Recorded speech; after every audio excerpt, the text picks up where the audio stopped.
welcome to another episode of Planet Nerdtooine Podcast. I am your host, Nerdtooine. Thank you so much for joining us.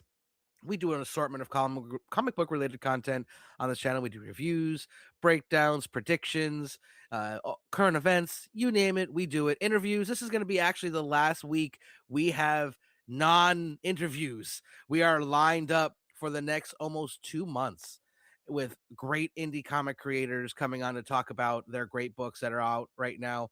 But without further ado, let me introduce my esteemed co-host, Year of the Collector, from his new home.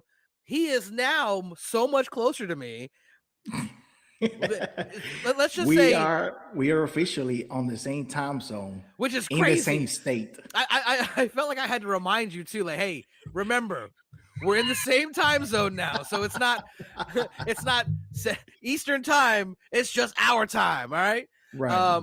So look forward to seeing a in-person joint podcast one of these days. That's definitely gonna happen. We're gonna have to make it happen, and we're MegaCon next year. Y'all in trouble because we gonna be there in full force. Whatever cons are happening this year, I think there's something in Tampa going on. There's SuperCon. I'm probably not gonna make it to like Miami for SuperCon, but whatever rinky dinky local. So I may be able to incentivize you to maybe make the trip to Miami. We'll talk offline for sure, bro. Oh no! Actually, you know, I'm gonna go ahead and announce it here right now. In July at Miami, Florida SuperCon, there will be the debut printing of issue 2 of Here Walks Monsters. It is official. I have sent it off to be printed. We're gonna have a special limited edition, 50 copies only, numbered, done by the amazing Tina Micheal from 305 Comics. So if you're in the Miami area or like Year in Florida, go ahead and make your way to Miami to come see us at 305 booth. You're not going to want to miss that. That's breaking news, first announced here, nowhere else. So that's why you tune in to Planet Nerdtooine, to hear my stupid shit. No. You're here because one thing I've noticed I think that sets our podcast apart from a lot of other podcasts, that we are not shy about giving an honest review. We're not shy about, telling what we truly believe about something, even if we might be looked at as like, oh my God, did you hear what they said? Like, we like Exquisite Corpses, which we're going to talk about today, but there have been a few things that we've had to be like, well, we got to point these out because this is a little problem.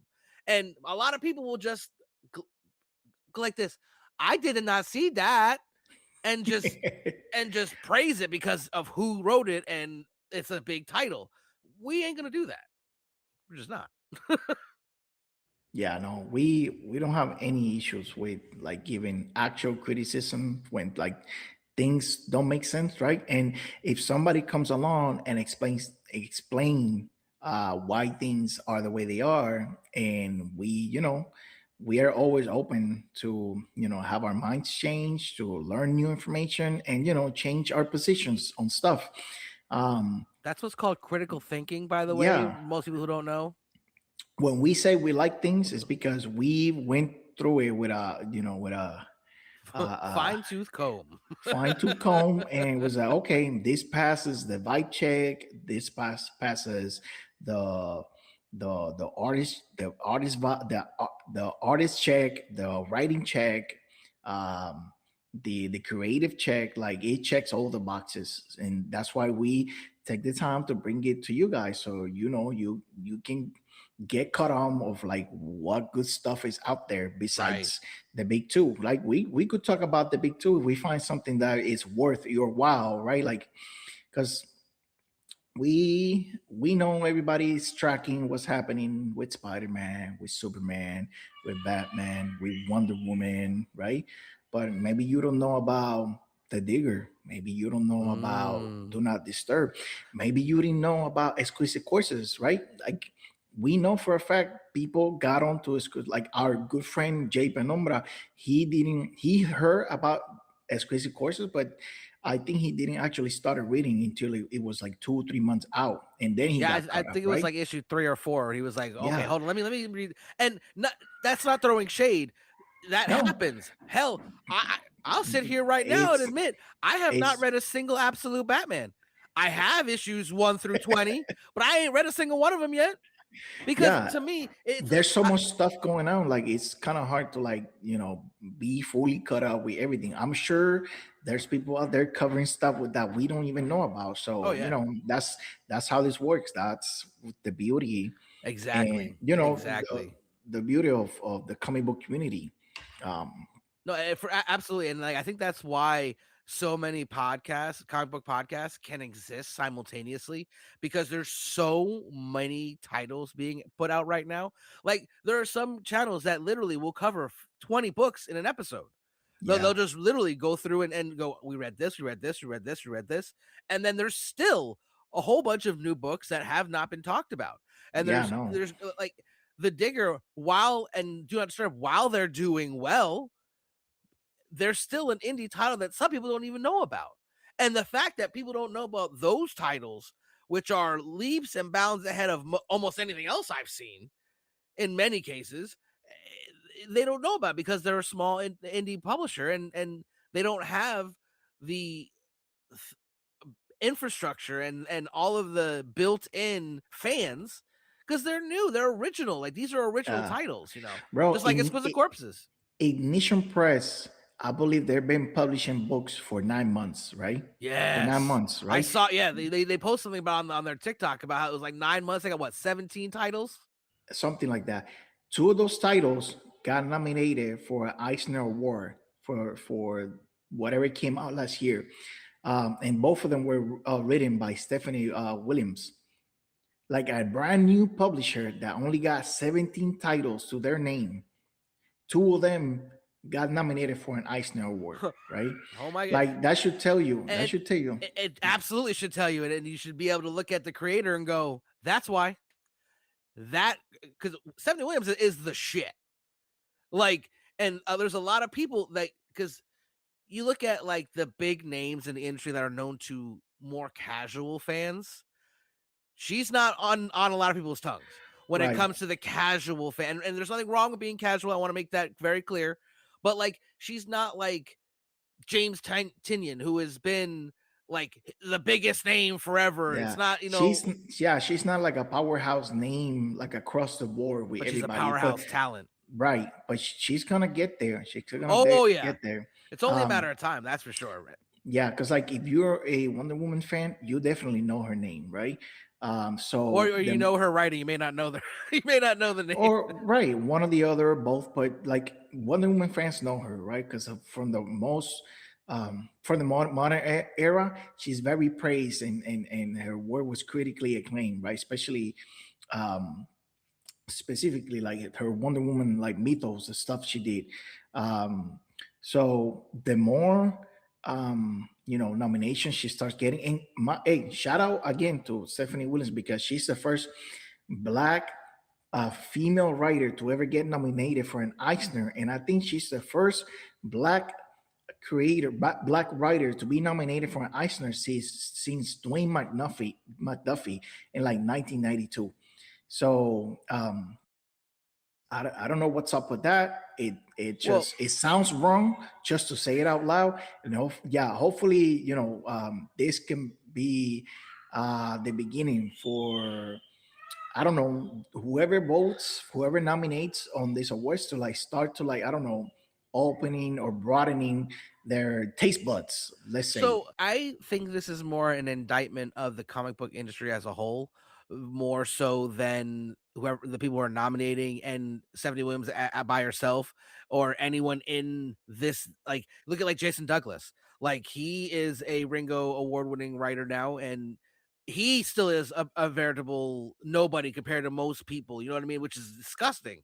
But that's the point we're making, is that how big the comic community really is that Yeah, award-winning and amazing creators get unnoticed sometimes, and bro. it's a good thing. For almost 3 years, I had like a campaign on Juniba's The Boy Wonder. Like you remember, we did like a whole voice acting Yep. video series. Different outlets would create their own awards, right? And they would send out like their forms to fill in, like, hey, who's the best this, the best that, who did this better. I always put up The Boy Wonder by Juniba, and for some reason, I feel like I was the only one. He never got any votes in any of those outlets um, polls, right? And then finally this year, it got nominated for something. And the books started publishing like 3 years ago. It ended maybe in 2024.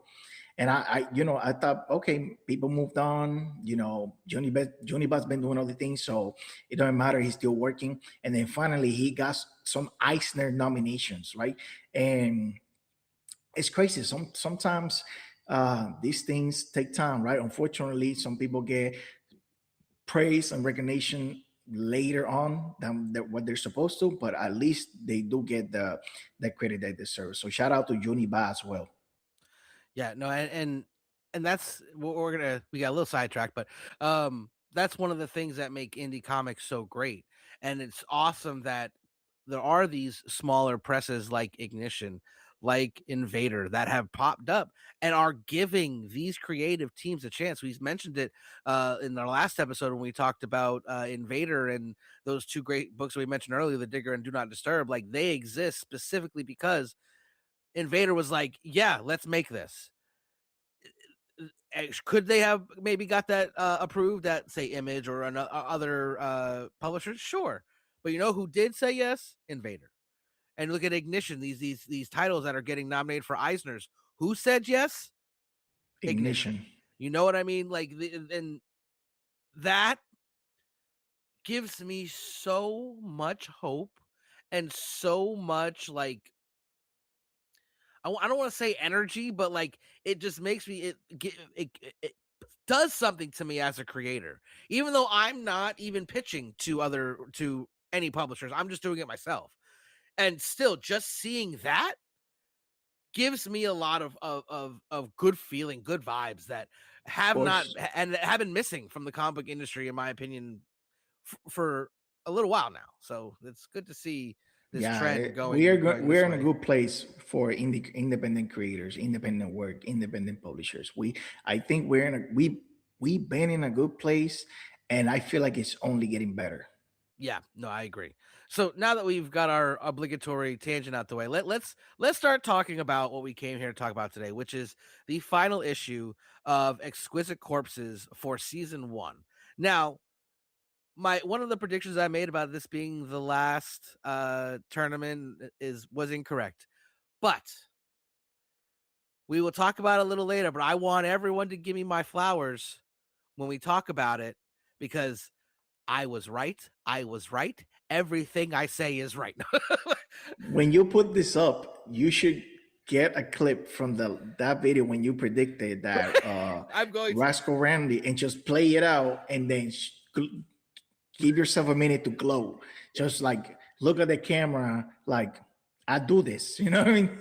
Um, but oh yeah, let's do a summation before we really get into like any spoiler stuff. I mean, at this point, if you haven't read the final issue, then you're probably not going to for a while. But we're still gonna give you a little bit of a spoiler warning before we go into anything too deep. Um, but what I really liked about this issue um, was we got to see like the back end of how the tournaments work, like, with the cleanup and everything. Like, we got The like, logistics. they really showed us a lot more than I had anticipated about how they did the cleanup and how the transition and all of that we were wondering how that works all season since issue 1. And to get that, I kind of got to give them a little praise there. I'm surprised they used that much real estate in the final issue, something I didn't expect. I definitely didn't think that we're going to get all of that. When you look at the final issue and even the series as a whole, one thing that has been consistent is that all the fights have been amazing. Like if anything else, like if you didn't like the story or didn't like the twist or didn't like that or whatever, you have to admit how awesome the fights were. Like, and it wasn't just because they were necessarily choreographed well. They all had soul.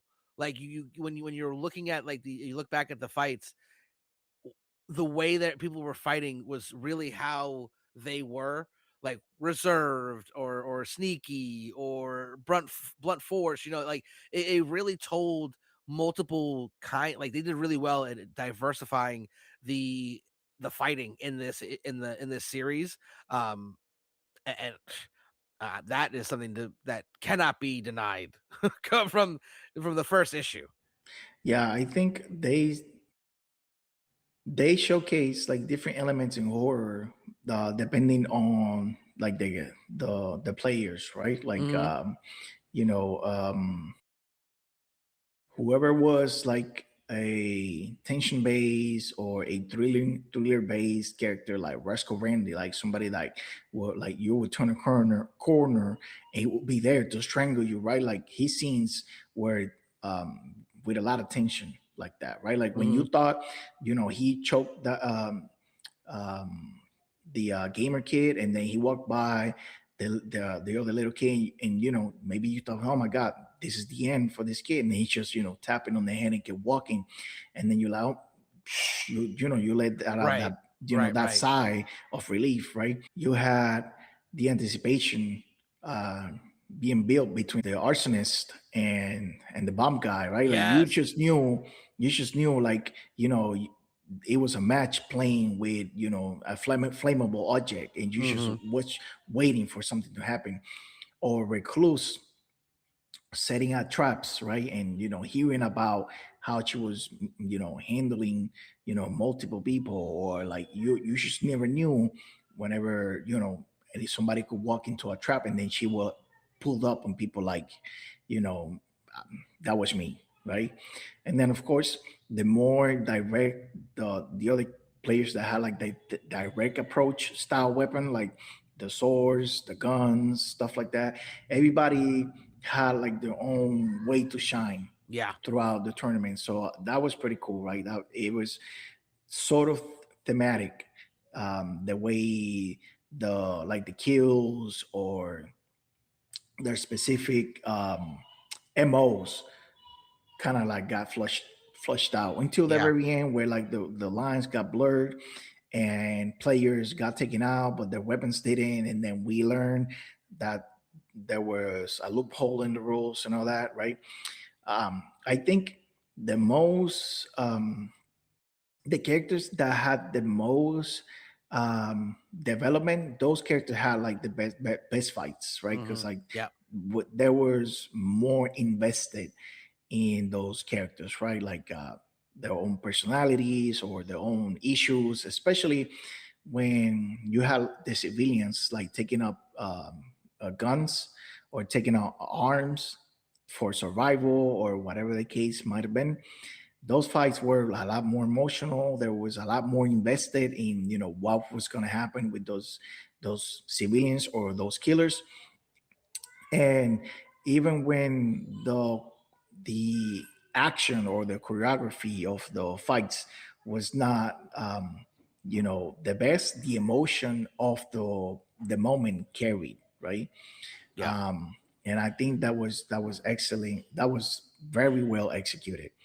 um to piggyback on what you said about like the showcasing the logistics, I think that was really important, right? I walked into the last issue with no expectations. I just Hmm. wanted the story to tell me how it was going to conclude. I was not trying to guess. But when you look back all the way from issue one into the end, there's this like the logistics and the manpower and the planning and the executing of the game itself. It's like its own character, because you see how the game is set, organized, executed, maintained, um, and directed throughout the entire story. So you can see how it starts, how it's developed, how it's organized, how it's executed, what are the maneuvers done by the people on the ground to, push the games to like a certain area and all that, and how, and then at the end you also get to see, like, I guess the most important part is the cleanup, right? Mhm. Because like the one thing that this family uh, has to do is, keep their power, keep the secrecy, and keep the games going. This is something they've been doing every 5 years or so, right? So um, the fact that you got to see how like they clean up the bodies, they pick up the pieces, they wash the streets, Yeah. and they come in with all this manpower, all these resources, and they get to leave the city like nothing happened. That is very crucial because that goes to show that, yeah, there was no bluff here, that it was not a one-off. Like, this is what they do. I like that as a very, very good point. And I want to give a little bit of information that we actually found out literally right before we started recording. So we'll go more in depth a little bit about this later, but there is a card game associated with this title. And on their Kickstarter, it actually clarifies something that we didn't know for sure until right now. That these I'm actually going to read it. No. In 1775, the 13 wealthiest families in North America decided that they would no longer be subject to rule by their counterparts in England. For the past 250 years, they have controlled this country outside of the prying eyes of the public over which they rule. After a century of infighting, the 13 families found a foolproof method to pass control from one family to another without open war. So, for 200, they've been running the country for 250 years. 100 years after that, so 150 Years years ago. ago. Yeah, thank you. 150 years ago, my brain was like, "Did you just do math in your head?" And my brain it stopped working for a second. So for 150 years, they have been staging these battles once every 5 years on Halloween, and Yes. I like one thing I will give them credit for is that in the last issue they also did answer one of the questions that here and I had was about the rules. So the rules literally have not changed since that very first one. The game itself has evolved into something a little bit different than the original rules of the game dictate, but the rules themselves have not changed for 150 years. So Yeah. that's why, and we're wondering how can people not know these things? Well, because 150 years, no one is alive from when that initial game started. So as the game evolved, the rules that were passed down from from generation to generation became watered down. So they didn't have the exact same understanding of the rules like the oldest person in the game, Massachusetts, did. So maybe her family kept a very um comprehensive rule list that they It passed down it could versus have, yeah, it could have well be that nobody had looked into, the rules as she did, or she's like the very first person to find a loophole in the in the rules. um that's still to be determined, that's still to be explained. That's where we had a little issues, with the, like, the flexing the rules of the story, the rules of the game for the story. That's where I had an issue, right? Because like in 150 years nobody thought, like, none of these devious evil families never thought to cheat the game or to like find loopholes, because that's what rich people do. That's how true. wealth is And conserved. So, to even but take it one step further, though, like if it's about the weapon, are you telling me that not a single person nobody thought about it before. strangled someone Yeah, you know what I mean, by mistake?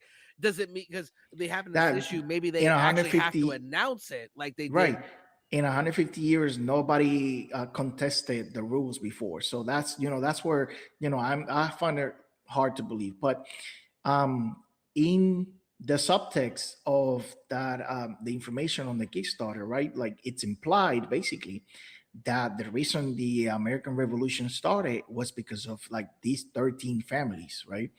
Um, so that opens up like a whole another world, for not just because you have all the timeline, going back to the American Revolution, but they implying that they were there when people started spilling tea in the river, screaming, no taxation without representation, right? And they birthed this country, these evil people, right? So these people that turn evil up to this day, let's say. But yeah, I think the conclusion of the story, the way um, things are handled by. Okay, so are we going fully into spoilers Yeah, now? you know what? Here, I think that is we're at a very good point to do that. Spoiler alert! Spoiler alert! So we are now in full spoiler territory. Please go ahead, Year. Okay, so as we saw in issue one, we had the last gunman and Audrey Unleashed being the last two players for the tournament. Um, I don't know if you was reading for one or the other. I didn't necessarily have to pick, but Laura was the one to end the game and walk out as the winner. See, And I wasn't rooting for either one. I didn't predict either one because there was only one logical right, possibility, unless they wanted to do a swerve for the sake of swerving. Because right, let's be honest, you bring you can't bring you bring a sword to a gunfight and you're gonna lose 100% of the time. And she's not a trained woman either. You know what I mean? yeah. So it's not even like she's like exceptionally good with the sword or even a fighter. Yeah, the only reason this fight lasted as long as it did is because Laura didn't want to kill Aubrey. She was trying to reach her. She was trying to have her change her mind, Trying or to bring her hey, back, really, or because she yeah. snapped.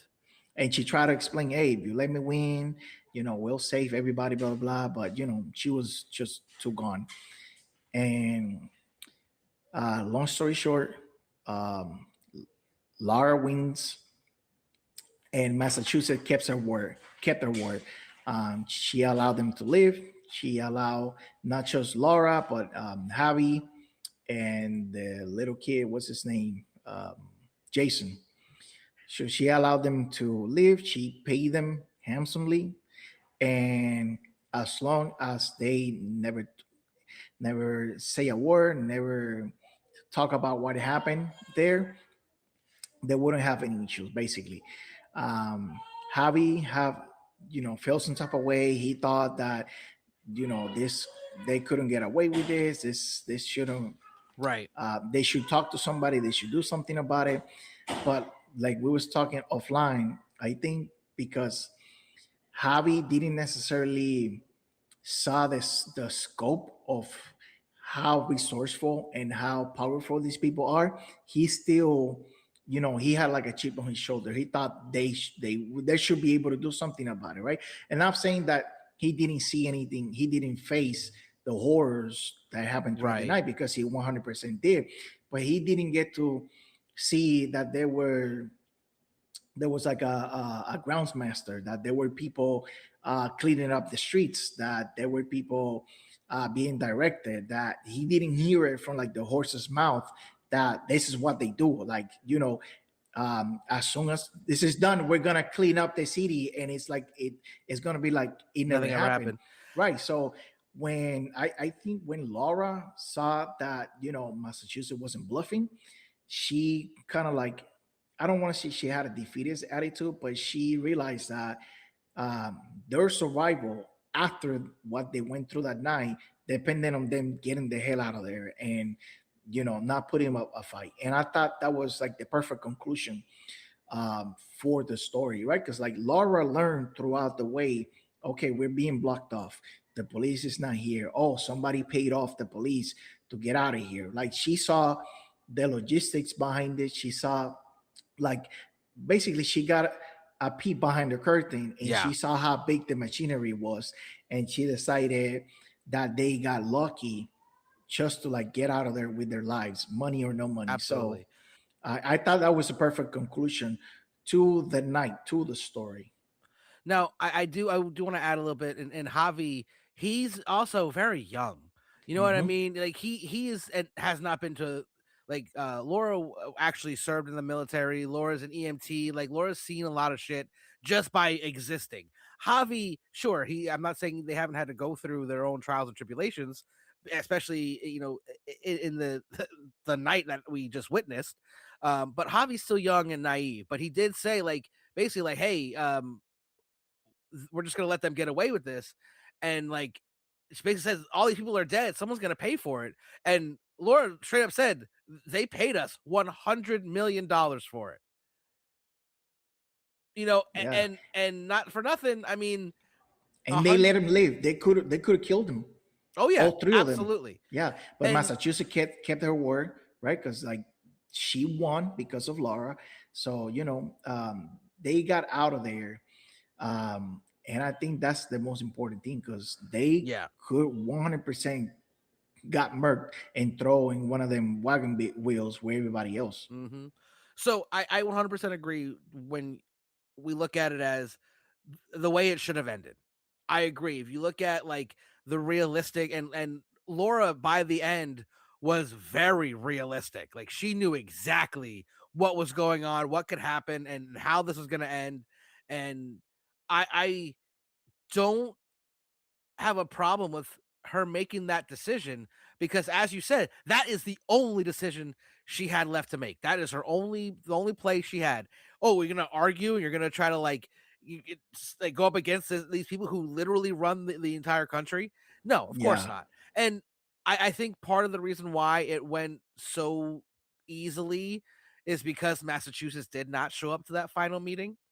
Because Massachusetts took that possible rebellious streak right out the window, just threw it away because she wasn't there. So Laura's basically, all right, fine, I'll take the money. I'll take Javi. He's now her brother, and Jason is now her adopted son. Right, they gave them new identities. Yeah, new identities and all this money and just shit. We out. We are gonna now go live. Period. And that makes 100% sense. My only gripe about it is it makes a lot of her character development through the whole story kind of pointless. Like she started out with, I'm not going to do it. I'm not going to wear the mask. I'm not going to take up the gun. I'm not going to do it. And then throughout the issue, she's going, okay, yeah, I'm going to do all this so I can fight from within. I'm going to take control. And she was defiant for most of the issues in accepting that this is the way things go, only for her to accept that this is the way things go.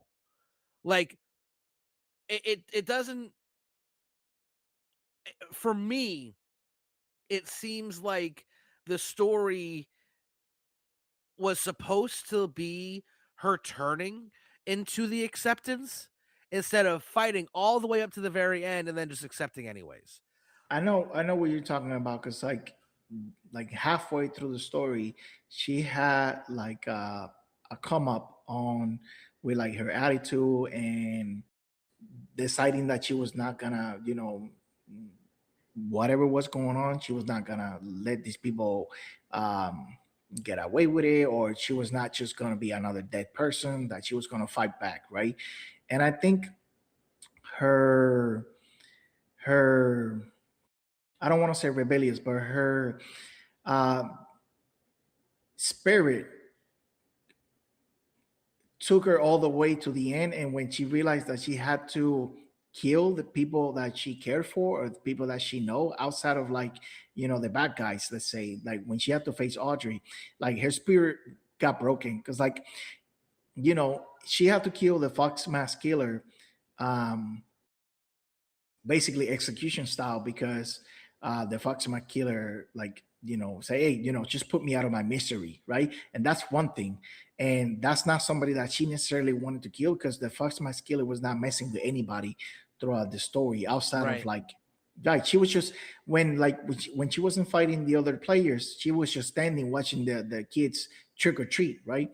But when she had to go against Aubrey and had to kill somebody that was just another victim, I think that broke her spirit. And she was only gonna have that streak up to that point. And I think that's, Right. yeah, not necessarily that she had an arc uh, that fell off, but I think she had an arc that flattened once he got there, right? Like plateau, like her come up, her heroic um, streak uh, got to meet the unmovable object, and it plateau there.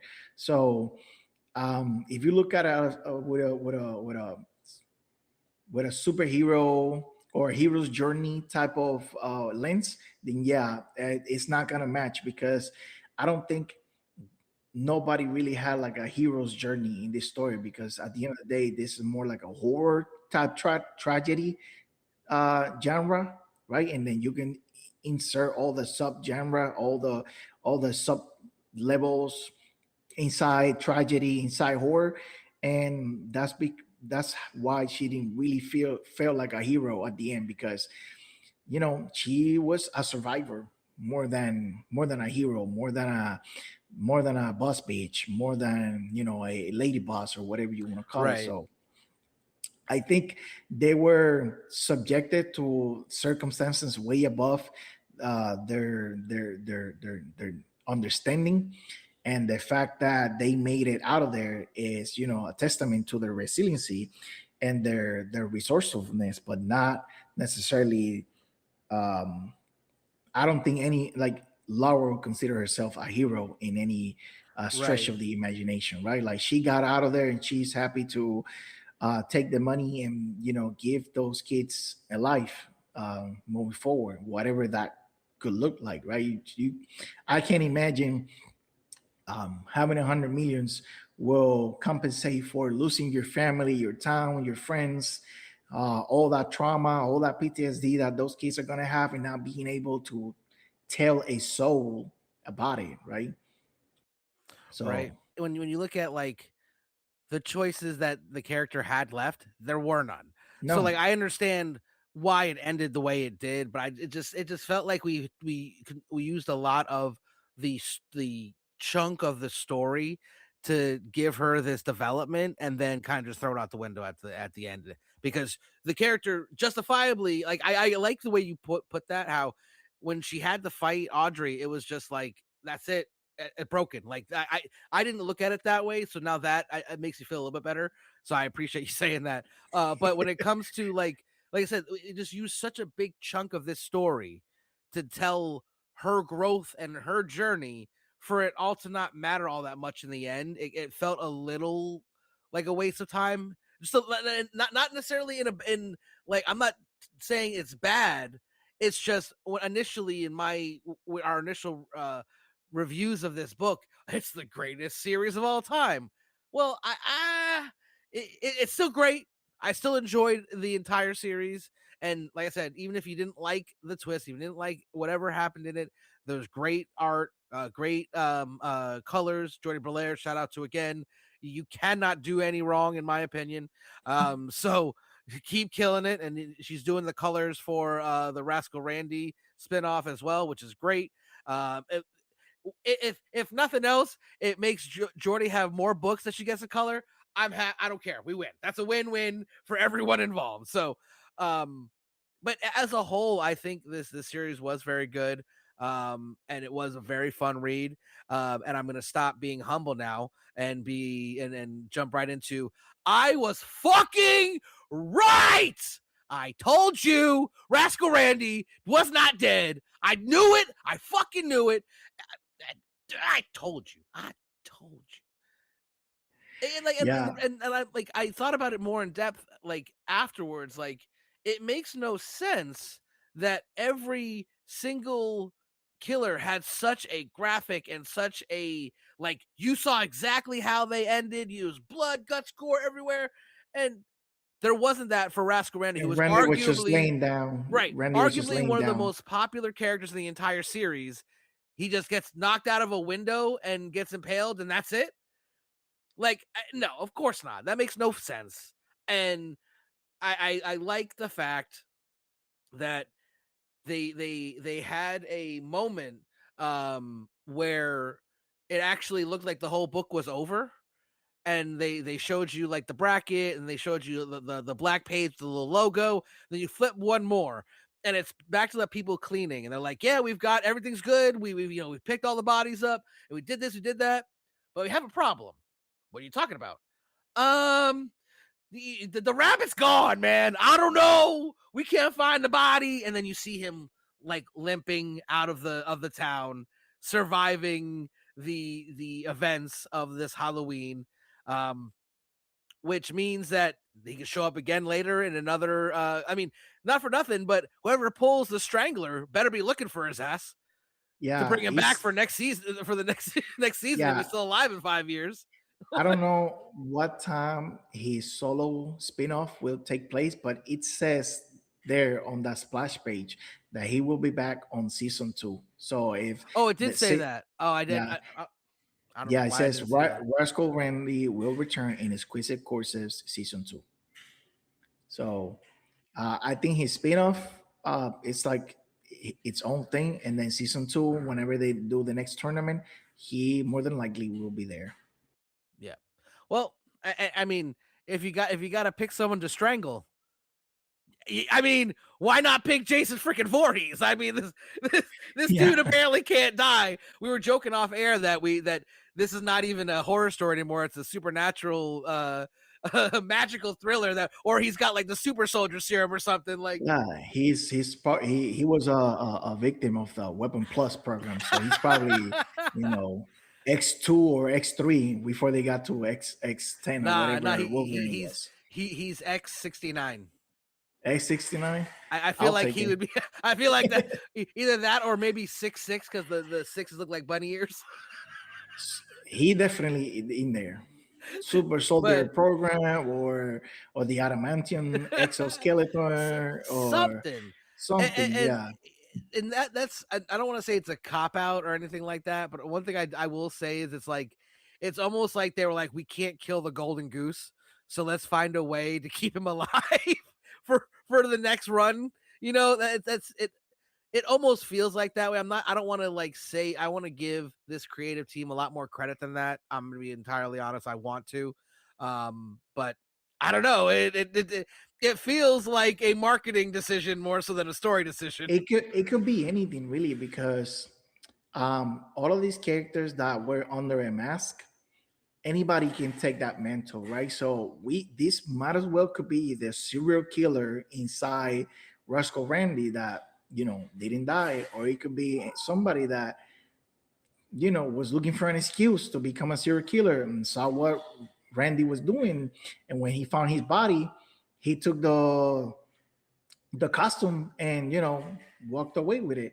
We don't know, especially how things played out in the tournament with masks being passed around, weapons being passed around. You really never know. It could be Randy himself, or it could just be somebody pretending to be Rascal Randy, just like people pretend to be Buffalo Bill, or people pretended to be the Zodiac Killer, or Tynion has a series called The Deviant, when somebody was pretending to be a serial killer from like 30 years prior. So you never know with James. No, you don't. And that's a testament to really the kind of writer he is. He does have this ability to write a story that just grips you in and makes you want to keep reading, for better or worse in some cases. I mean, it really just depends on your view. But all in all, I think Exquisite Corpses season 1 was a very fun and very entertaining jump into this series. We'll get to see season 2. I think that's coming not next year, but the year after, if I'm not mistaken. But because they have all these spinoffs, the first one is going to be Rascal Randy. They're doing one for the Lone Gunman and doing one for the Fox Mask Killer, which that's the one I'm most excited to see, because I want to see the connection between her and Lady Carolina. Yeah. I want to see if I was right about that too, because from the very first interaction, I was like, there's something more. This seems like something big here. Yeah, so there's some baggage here. I want to see that. I gotta see that. And definitely was, because once Lady Carolina got murdered, the Fox Max Killer, she was like, put me out too. If she's not, So you was right, and it was kind of like on the. I don't want to say it was in the subtext, but in the first interaction they had, Oh yeah, in the you when they could, fought in the used car lot. yeah, you could Oh yeah, tell there's a like they lot of had a sexual history, tension there. or at the very minimum, you could tell they had some shared history. Yeah. No, and I think we said before, they did a really good job doing all these different characters, giving them all times to shine. There was almost everyone besides basically the guy who the hammer guy got Yeah. at least a little bit of screen time to page appearances, not screen time. This isn't a movie yet. um, where they got to show what made them like Pretty Boy was. I know at least I underestimated Pretty Boy from the I beginning, think everybody did. especially I when the think, first thing he did was try to bounce, yeah, and then he became this huge like part of the story, and he initiated so many things that later told like is why we got to the end.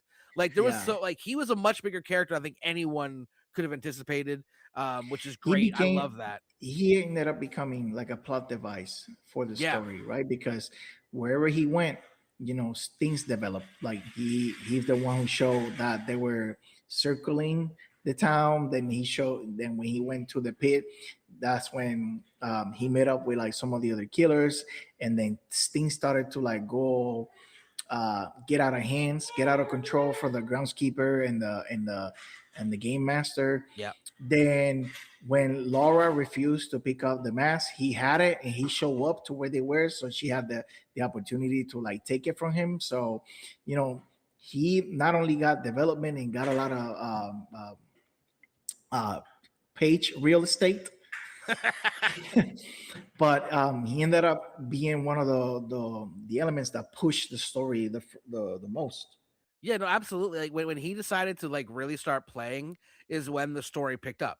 Everyone there was kind of like passive, like aggressive people getting taken out. Like there besides like um with Slater when he got chopped up by Recluse and she showered in his blood, which was still crazy. One of the craziest kills we saw in the entire series. But when he kind of was like, all right, I'm going to start playing now. That's when the game really kicked in, which I thought was great because it was not the person you expected to do Right. that. He had I don't know. He had like this suave, chill vibe the whole time. He was like just hanging out with Meth Mike. Like R.I.P. not Yeah, R.I.P. Meth Mike. We will miss you. You will be missed. But yeah, Pretty Boy, like besides killing what was his name? The congregation. They Yeah. got yeah. He didn't really went out of his way to like harm anybody or mess with anybody until like the explosion, right? So you saw him um that switch flipped from Yeah. from killer to like chill guy to like mass murderer, right? So he Yep. also had his own little arc, if you will. No, absolutely. And I did again. There was a lot of great characters in this series. In all, it was told very well. It was very good, very entertaining to read. I feel like they only have room to improve. So next season could be better, could be worse. Who knows? We'll see. Yeah, I'm this is a sure pretty we'll be high. covering it. This is pretty high. This series was critically acclaimed, financial successful, and they were able to like launch spin-off series, and they also launched the Kickstarter for the card game. Yep. I believe by the time this video goes live, it'll have like maybe a week or so still left. They have uh, have a successful campaign so far. I think where was it sitting? So far, it has raised $211,457 for a card game. for a card game. And Yeah. now I will say this: I talked to my brother about this, who is the TCG guy, and he actually said that that's actually kind of low for a card game. Like in Well, this terms of is a what, card game that's spinning off from a comic book series, so it's well, not it's not necessarily something that is coming from the the TCG fandom. This is coming from like the comic book fandom that is like dipping their toes or like trusting Tynion and the other creators on a TCG game, yeah, right? So but yeah, still it's very really successful. very absolutely super successful. They wanted 50,000 and it was fully funded in like 20, I think it was like 8 hours if I'm not mistaken. But there is a lot of reasons why you'd want to back this now. So if you're interested in playing the card game, of course, back it. But they have some pretty amazing stretch goals. So far, if you back it, even at the lowest level, you'll get a signed card as well. You'll get upgrades to all boxes. You'll get the groundskeeper killer card, game master killer card, pink foil mask killer card, pink foil So rascal let me Randy. explain for people that don't know anything about Kickstarter, right? Yeah, When people do a Kickstarter campaign, you will have like the different tiers where you can pledge a certain amount of money for a certain amount of goodies, right? It could be like something very basic, some digital stuff, digital and physical, and then the more money you pledge, the more goodies you get in return, right? But right, also besides that, a lot of campaigns will have their stretch goals, right? And those are reached every time a certain amount of money is pledged. right. Then the campaign unlocks new goodies for everybody that pledges at any tier. So And even and if and in you most cases, it's free. right, in Like most it cases just it's gets free. thrown into what, like if you only Yeah, spent $20, you still get yeah, all of the stretch goals on top of it. yeah, because the campaign will have enough money to like throw these stickers, bookmarkers, whatever extra goodies might be. You'll get those for free added to like whatever you already pledged to buy. Right. So I think they had like 12 stretch goals total, and I think 10 of them have been unlocked. Yep. Something Well, along those well, lines. it's hold on. Let's see. We got 1, 2, 3, 4, 5, 6, 7, 8, 9. So there's 9 total, And 7 got unlocked. and 7 are unlocked, and the next one is coming very soon. So right now, Wait, hold on. if Actually, is there yeah, more? yeah, no. So Okay. we're at 211,000. The next one is at 250,000. So Okay. it's quite a bit away, but it would be So an additional sorry, 225,000. So it so is let's closer. say It's close let's ish. say you wanna get your hands on the like a starter pack, a starter set for the game, and you pledge to support on like the lowest or the cheapest tier. You will also get every other single stretch goal that's been unlocked and whatever gets unlocked until the campaign ends.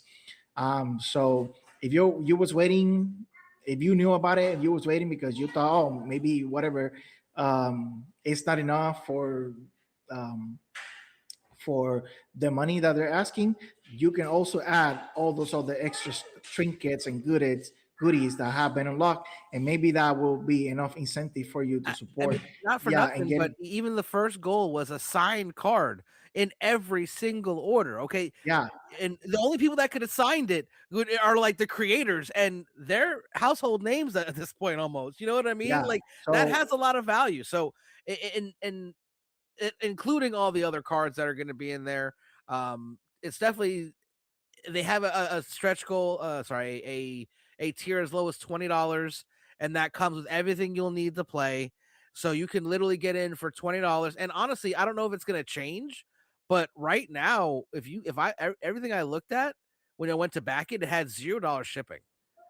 So Mhm. it seems like it's going to be free shipping too, on top of everything else. Yeah, I think if you buy like one of the vendor packages, and maybe there will be some shipping charge Because there. I don't know, I know if because you it's go a lot back of my stuff. book, it shows you the shipping price. So I mean, Yeah. seeing zero makes me think it's going to be free, which increases the value exponentially. I mean, especially with all these extra goodies that are going to get thrown in there, and we're not getting paid to say this. We're not the cool kids No, that got one of the exclusive packs or get to rip any ourselves. No, no. we just covered every single issue and gave accurate analysis of all the pages on every single issue. Yeah. And I've been talking about it since before day one, but you know, who are we? Yeah, Um, no. I remember when I read the first issue, I saw like the cut out portion for a car at the end, and I was like, "What is this?" And then I talked to you and other people, and they said, "Oh no, they're gonna do a card game of this, and they're putting out the polybags with cards inside." It's like, okay, I from there I started getting 2 polybags of each issue, so me and my wife could have a card each, so we could play the game when it's all said and done. So, we're just consumers, we're just fans of this. Like, we still don't have sponsors. Image, we're still not a sponsored podcast. So Tiny Onion. yeah, James, uh, Walsh. No, but if y'all want to throw something out here, we will more than gladly receive it and continue to Absolutely. support you guys' good work, right? And if We're it's bad, then supporting we'll say it. Yeah, we're supporting you on our own dollar. So if you yeah, wanted to throw some stuff our way, we would gladly accept. But yeah. yeah, so this episode airs at 8 p.m. Sunday. You'll have about 7 to 8 days to go join the Kickstarter if you want. Do that. I think it'll be great. At least at the very minimum, for if you're a fan of TCG, give it a shot. If you're a fan of the comic book, give it a shot. If you're a collector, give it a shot. You're getting a signed card. If you're a vendor, or even a flipper, or whatever you want to call it, you're getting a lot of good stuff for a good value. Go support it. And hopefully, we can unlock a couple more of these stretch goals on the way out, because the last two are confidential. So who knows, that they could be like everyone gets into the book. We have no idea what it could be. So let's try to see if we can get as many people as we can to jump in there and bump it up. And if you're also feeling froggy, I'm going to include the link to my Kickstarter in the description, because issue 2 of my book is in the pre-launch stage and will be going live, honestly, in about almost a week. Right when their Kickstarter ends, mine is set to go live. So if you're interested in that, please do me a favor and jump in there. What do you mean And if? What do you mean if? No, there's no if here. If you're watching this podcast, I better see your name on the people supporting the campaign. Like, there's no if here. Go ahead, save some money, put some money aside, because we're gonna need that money for issue 2 of Here Walks Monsters. and I appreciate that. You're one of my best friends and one of my biggest supporters, so of course I expect that of you. But I understand not everyone even reads physical comics or even wants to back Kickstarter, no matter who is running it. So if you decide to jump in, please, that makes the world to me. If you want to catch up on Here Walks Monsters issue 1, just send me a message. I'll literally send it to you. I'm not the maybe I should stop doing that and make people pay for every single copy, even the digital. But listen, if you want to catch up, before you get into issue 2, I'll be more than happy to send it to you. I have been working on this for a while, and it's great to finally have issue 2 ready. Issue 3 is cruising along as well. We got a lot of things going there. Yeah, I just excited to be where I'm at right now, and creating again. And like I said, like I said at the top of the show, I sent off the first print from me for the exclusive for SuperCon, and it's great. That's all I could say about that feeling. A lot of, I feel like I can almost fly because the weight's no longer on my shoulders for that. but yeah, in terms of what we have planned moving forward, of course, I'm working on that. I'm appearing at conventions. Year's going to be appearing at conventions too. We're gonna have to collide at one of these conventions, that's for sure. Yeah. And I know Year's still writing for Nerd Initiative. Check out all of his weekly reviews on there, because I did some cool interviews at I Denver Fan saw that. Expo. Yeah, Yeah, I interview uh, uh, Fernandez Liquids and Best for the heavy book, bro. It was supposed to be a short interview. They gave me like 18 minutes. that's awesome. Because you know why? I read the book and I asked them about the book and they just couldn't stop talking. I don't know, they got lost in time. I don't know what happened there. But I interviewed Sean Gordon Murphy and he gave me like a whole exclusive scoop into the next White Knight series. He said that in the interview, he said that he'd been telling DC about it and DC is not doing anything to promote it. So he was going to put it out there himself. Right. So he gave me like the first, Hell yeah. he spoiled the whole series, if you will. I interview Eddie Canetti. He was the artist that did the Absolute Poison Ivy 2 issues. He gave me a whole scoop too, talking about how he was making a comeback after 15 years. And his first book was Absolute Batman. So he talked about how that process went, how he felt coming back, like the pressure of doing Absolute Batman, right? Let me see who else I got an interview with. I interview a smaller creator. His name is Joel Ojeda. He's a Mexican artist that got a little bit of work with DC previously, but he's mostly been doing indies in Mexico. Okay. So that was pretty cool. And you know, we can talk of offline about the stuff I got told offline, off the record. But yeah, Ooh. yeah. Oh yeah. So that happened. I talked to Jeph Loeb. I talked to Darwin Cook's editor, Mark Chiarello. I talked to Erika Schultz. I talked to Clay McCormick. I talked to David Messina. Like, and all this were like off the record, just vibing, asking questions about their work and whatever. And I don't know. People want to talk. People want to talk about what they do, and when they find out that people get it or that people are curious about it, they just spill the beans. I don't know. Well, I the reason, I don't know all these people personally, so I could be wrong, but I'm gonna go out on a limb and say the reason why people do that with you is because they can just feel your comic knowledge and how you really give a shit about comics.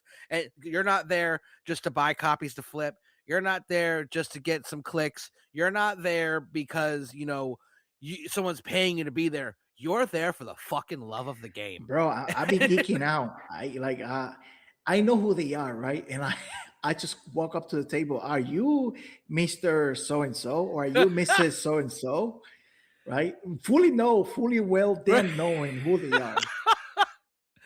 You know what's gonna be really funny? There's gonna be one time that someone's just not in the mood to talk, and they'll be like, no, and you'll be like, bullshit. I know it's you. I'm just being polite.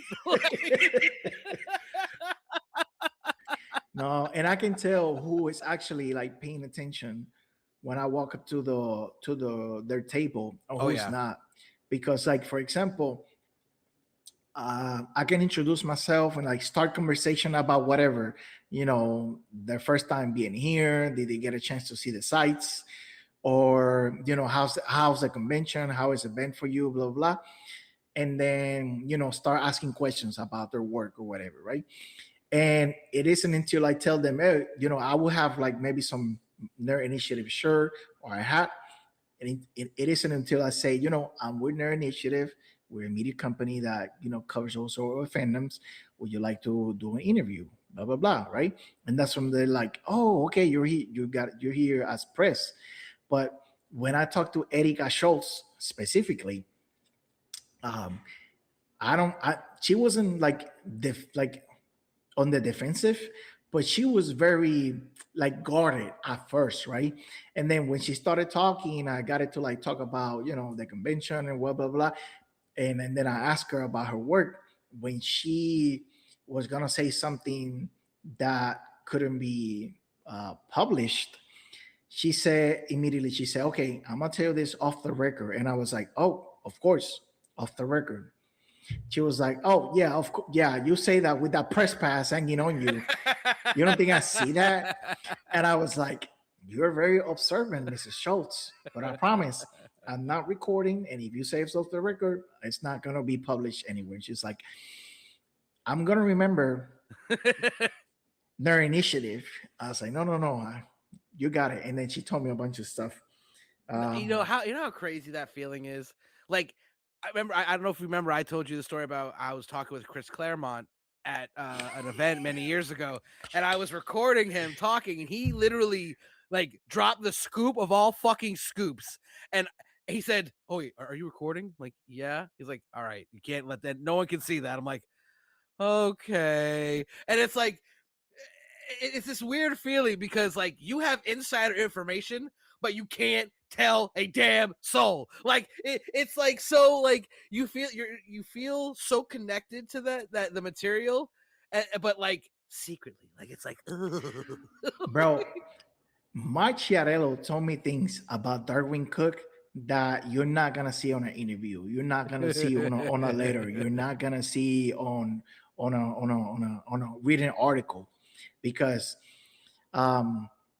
he said off the bat that Darwin Cook was like the hardest person to work with for him, because Darwin Cook was uncompromising, and he was very stubborn about what he wanted to do and the stories he wanted to tell. And they had a lot of clashing, because Marciarello wasn't just like Darwin Cook's editor, but he was also like a publishing editor for DC for a while. So yeah, you can have great work here, but this has to go in the in the this has to fit into the publisher, and Darwin Cook was just relentless. It was his way or the highway, and they had some clashings about that. But then Mark Chetler told me things about his career that he didn't even want to do an interview because he was not allowed to like make the news public just yet. So it was really cool, man. I got a chance to talk to like all these people. Like when I talked to Jeph Loeb, I brought him my deluxe edition of Batman Eagle. And when he got it, he like sat it down and he just started flipping through the pages. And I gave him a moment, right? Because I don't know what was happening. And I asked him, I was like, is something wrong? Because sometimes, creators, there's certain stuff they don't want to sign for whatever reason. right. And he said, oh, no, there's nothing wrong. I've never seen this version before. Do you mind if I take a look at it? I was like, oh, no, it's yours. Right. Take all the time. Take all the time you need. And he literally went like page by page for the whole like deluxe edition. It was like, That's cool. Oh. So he had like a little moment there. So that's awesome. yeah. That says a lot to me about who Loeb is as a creator. Like you could have your opinions on his style and everything, whatever. But like still after all these years, he still went, I've never seen this before. I'm gonna look through this. That to me says a lot about them as a person, because there's a lot of people that are nowhere near as accomplished, have not been in the game anywhere near as long as him, and will still just go, yeah. And, you know what I mean? And it doesn't matter what you put in front of them. They're just going to sign it and move you along. Yeah. And for him to go, I've never actually seen this version. Do you mind? Right. What? That's impressive. Yeah. The other crazy experience I saw, like in interaction between a creator or a fan, was, and I sent you a picture of it. It was this one fan that brought a suitcase with every single issue Sean Murphy had worked on throughout his entire career. Yeah. And I'm talking about like stacks on stacks. And he pulled them out to get a signature from Sean Murphy on every single one of them. And you could just tell Murphy's like he was like, taking a stroll Down memory lane. down memory lane. Yeah. And I remember as soon as I stood there for a minute because it was a lot of books. And he had Sean Murphy had to get help to count them. So he knew how much, he could charge that guy. And he ended up giving him like a discount, like every 10 books, it was like, all right, we're going to charge you this amount for every 10 books. And then when they got to 100, I was like, all right, no, how much you got in there? And he said, I got like 4 more stocks. So he said, okay. He said, okay, I got close to like 300 books. Because it wasn't just the books he wrote and illustrated, but, variant covers for other stuff as well. So it was Sean Murphy's entire publication history. That's awesome. And as soon as it was done, I got like my one book to get signed. And you felt bad. No. I was like, can I ask you something? And he was like, yeah. And I was like, how does it feel to see like your entire life work in like one sitting like that and flip through it? And he was like, well, it makes me feel old. And we had a laugh. And I was like, no, but seriously, like, I want to know, how does it feel? He said, it's surreal to see it all stacked up like that. Not even I have all my stuff like that at my own home. Right. No. And and he said, yeah. And he said that there were things there that he hadn't seen in, 10, 15, 20 years, stuff that he never seen at conventions, because it was like indie work that he did that nobody knew about. And nobody brought to him before. And he said that it was crazy because like there were some of those copies that, it was like the main cover, then the second print cover, then the black and white cover, then the noir, whatever. And the guy had them like stacked. That's back crazy. So when he flipped, it was like, wait a minute, you have all of them. And the guy was like, yes, you're gonna see more of that. Like if you had 6 covers or 6 versions of one of your covers, I have 6. And that again, I don't know him personally, but that says a lot about who he is, because it's very easy to, first of all, not be willing to sign that many books at your convention table. There are people who will literally be like, no, I'm not doing that. So that's what he could have said, well, let's do a private signing for this. Like, we'll meet up at my hotel, whatever. You'll pay me a flat fee by the hour or something, and I will sign all of these, right? But I think the guy, I didn't see the guy getting signatures. Like that one fan, I didn't see him getting signatures from anybody else. And I saw him at the con almost every day. Just like walking around and hanging out. Probably looking for more copies of Sean's books. Let me see if they got it here. Let me find some more. Yeah, I don't know. It was insane to see. Like I never seen anything like that. But also to give him a discount every whatever it was, every 10 or whatever. I mean, he didn't have to do that. No, and you look at it like, and even when you asked him like, how does that feel? Surreal, not like, cocky, because you could have been like, yeah, I mean, it was cool seeing all the work I've done a lot, huh? Instead, he's like, no, it's surreal. Like I've never seen it laid out like that, and it gives me like pause. Like, wow, this is a big thing, And I love hearing stuff like that, because I hope one day to be like that. Someone walks up with a short box of Here Walks Monsters. Like, I have every single print. You have what? I don't even have every print. Let's do this. Come on. Like, and I it's great to hear that there are creators that are still like that, because there are some, I've had interactions with some that are like barely even give you the time of day, and others that will talk to you. Like Chris Claremont, he talked to me for like 30 minutes with a line of people waiting to get signed. You know, I had long conversations with Martin Simmons, who's done, you know, Department of Truth and works with Tynion a lot, and a lot of his titles like Dracula and stuff. And he was amazing. I mean, there are creators, Brett Bean. Oh my God, Brett Bean was like the greatest conversation I ever had with a creator. Dude was like, I'm not charging more. I've been doing this for 30 years and no one ever was at my table. Now they're at my table. They're going to pay my normal rate because I'm just happy that they're here. Like, what? Like, it's amazing. Or like, Chris Condon, who did the Ultimate Wolverine and a whole bunch of other great books. I talked to him for a good 20 minutes. I gave him a copy of my book. He's like, oh, you made this? Is awesome, dude. You know, like there's so many times where I've had great interactions with creators who have no business to give us the time of day that they do. And the fact that they do and do it willingly and happily, it means the world to us as fans, as content creators, as fellow writers, you know, as whatever you want to call us, fans.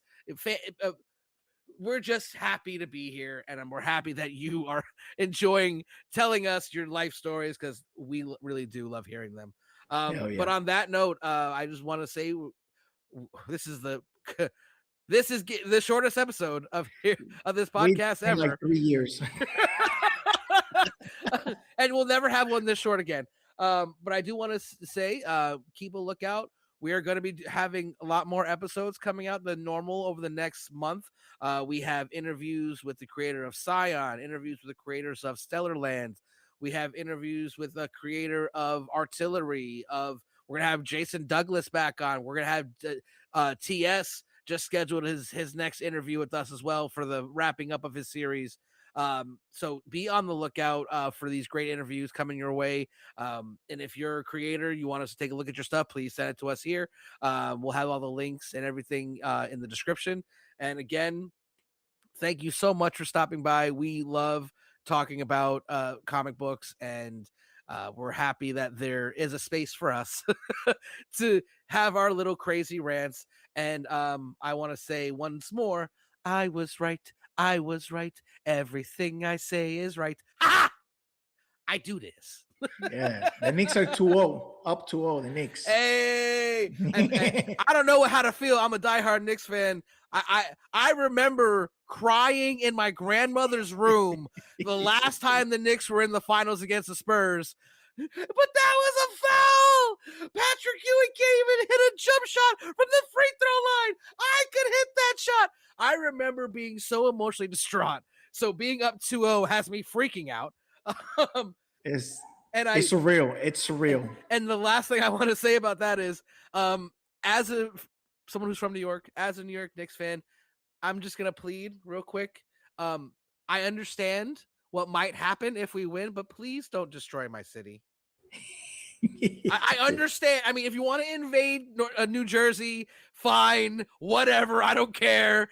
But just don't burn everything down. Not everything. Burn some stuff. We know this, but like, don't pick up the Statue of Liberty and walk it down Main Street like in the Ghostbusters movie. Right? No, don't do that. Don't set the Empire State Building on fire. You know, turn over a car or two. Trump Tower. Trump Tower. It's up for grabs. Yeah, that one. Sure. Do what you will. We're not looking. I'll be your alibi. I would say I'm waiting for the snipers. But yeah, no, it's great time to be a New York fan right now. But all right, yeah, you have anything else you want to add to the end of this little cherry on top of the Sunday? Nah, man. I said what I needed to say. He said what I needed to say. He did what he needed to do. Forgot about it. But yeah, so that being said, again, thank you all so much for coming. And until next time, stay nerdy, my friends.